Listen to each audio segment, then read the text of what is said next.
We'll guide you through how to use Trello on your Mac. If you find this helpful, consider subscribing and liking the video. First, open your web browser and go to the Trello website. If you already have an account, log in with your credentials.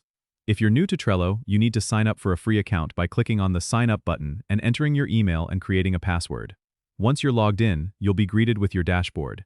Here, you can see all your boards. To create a new board, click on the Create New Board button. A window will pop up asking you to name your board and choose a background color or image. Then click Create Board to proceed. Now you're inside your new board. You'll notice there are columns called Lists. To add a new list, click on Add a List and name it whatever you like, such as To Do, In Progress, or Done.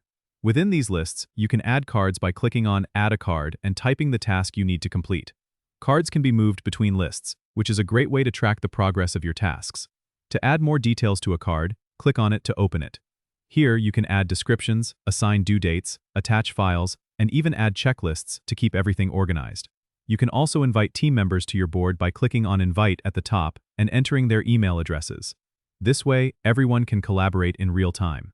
Trello also offers a variety of power-ups, which are integrations with other apps like Slack or Google Drive. To enable them, click on Show menu on the right, then Power-ups, and choose from the available options. These can enhance your productivity by connecting Trello with the tools you already use. And that's a quick overview of how to get started with Trello on your Mac. Remember, Trello is very flexible, so feel free to customize it to fit your workflow. Don't forget to subscribe and comment if this helped you out.